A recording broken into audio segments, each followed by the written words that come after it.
is up, all you Buffy maniacs? This is Buffy the Iron Slayer here, bringing you another informative video. And today I want to talk about calorie intake.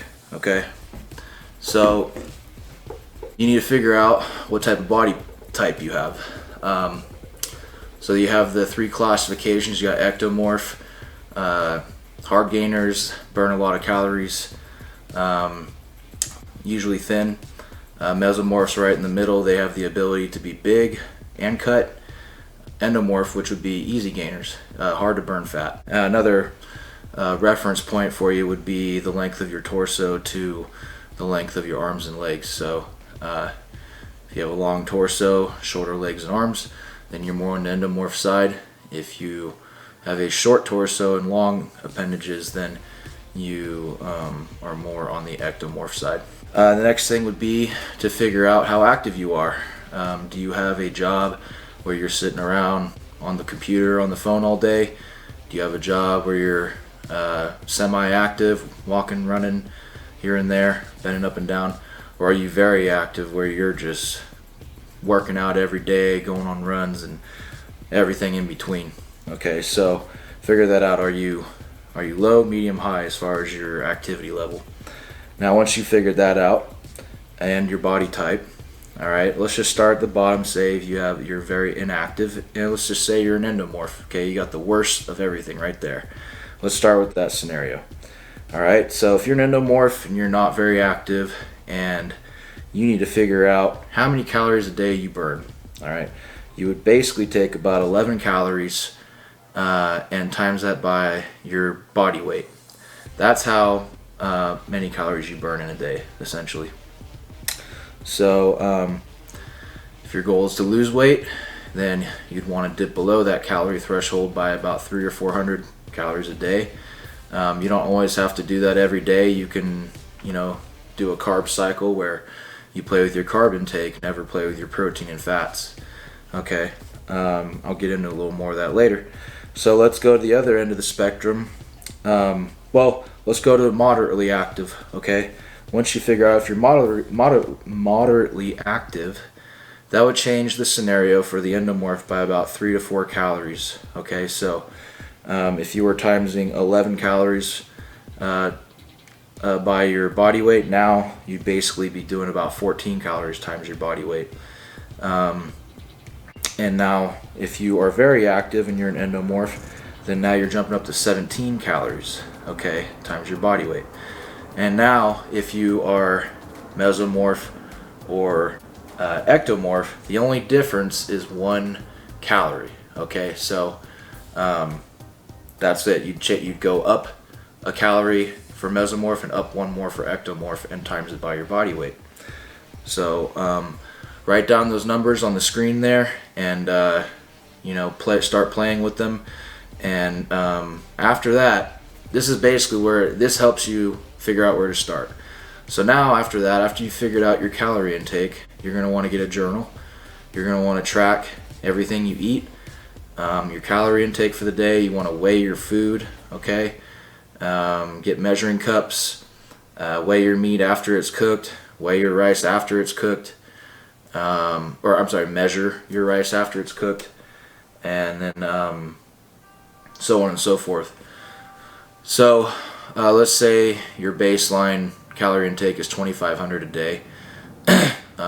Obviously you're not going to want that to be just 2,500 calories of cake. And say you're like, oh, I want to lose weight, so we'll do 2,200 calories of cake. Haha. No, it's not going to work like that. So with your macro intake, basically you're going to want 1 gram of protein per pound of body weight, 0.4 grams of fat per pound of body weight, and then whatever you're left with, whatever's left over, you'd put that towards carbs. And to lose weight, I like carb cycling. You can play with your carb intake and it's not going to hurt you. You play with your protein and fats, it's going to cause some other things that you're just not going to lose weight and feel right. So people go on those crash diets, don't eat any fat. God, that's the worst idea ever. Remember the 90s where it was a low-fat diet? Man, fats are so important. Speaking of fats, eggs are wonderful for you. I'd recommend cooking with avocado oil, macadamia nut oil, olive oil is good, putting on everything. And that's really all I mess with oils. I mean, take your fish oils, of course, very good for you. Cook with, use pink Himalayan sea salt on everything. And the more salt you take in, the more your body produces a hormone to excrete the salt. So if you're on one of those no salt diets, guess what? Your body's going to hold on to every little bit of salt that it can, and it won't get rid of it. So it's the opposite of what doctors tell you. More salt, more water, the more you excrete it, okay? If you have blood pressure issues, that's caused by other things, but it's not from salt. So that's really it, guys. So I'd recommend carb cycling. You know, you could do it in a 3-day interval where you gradually go down. You have no carb days, and then you go back up to your calorie threshold intake, and that way your metabolism, your metabolic rate doesn't slow down over time, okay? Because you don't want to ride a low-calorie diet the whole week. You want to kind of do a little bit of a wave, okay? And if you want to slowly reverse diet your way into eating more and more calories, your body's going to be trained to burn more, okay? The less you eat, the more your body will slow down. It'll accommodate.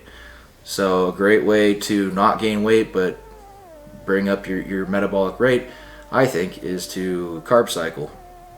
Okay, so you got to play with it. You know, do it every 2 or 3 days where you have a large amount of carbs.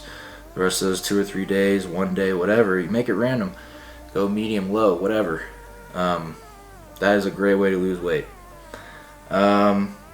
Mostly people are after losing weight. So if you're trying to gain weight, still keep your fats and proteins where it should be. I mean, maybe up them a little bit, but not much. Play with your carbs. Up those carbs.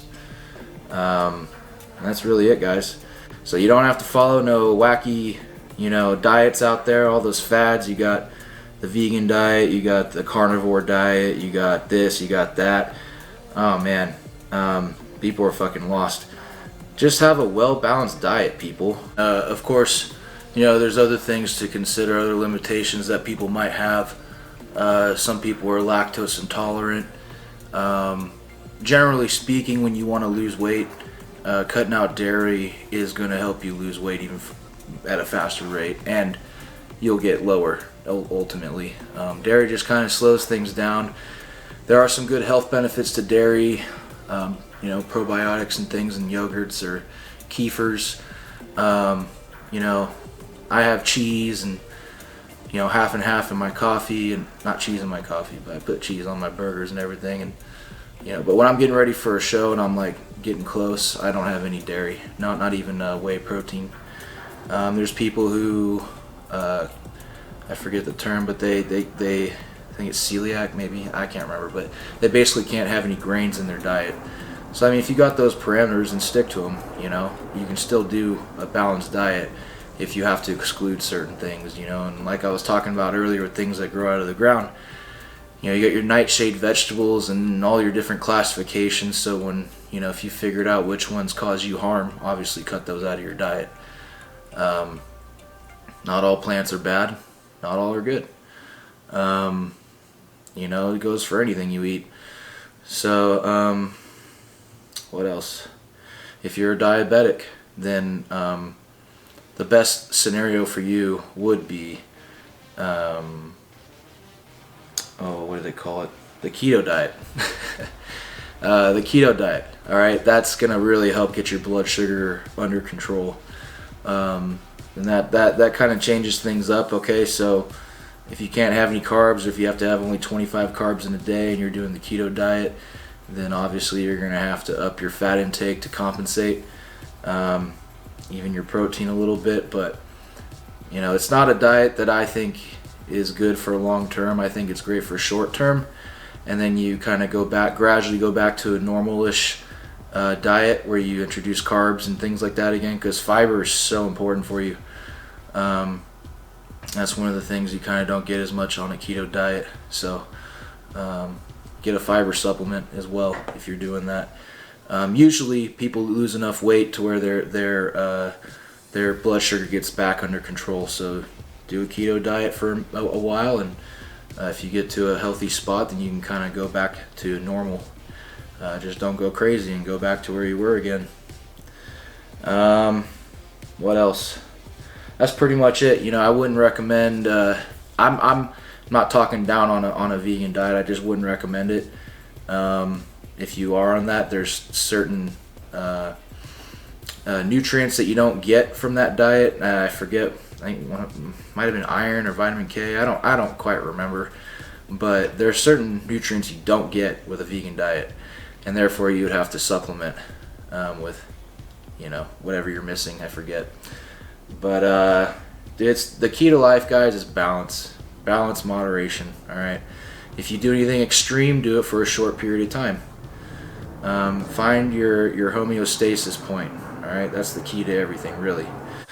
So do your research and have a well-balanced diet, and figure out your calorie intake with those tools I just gave you.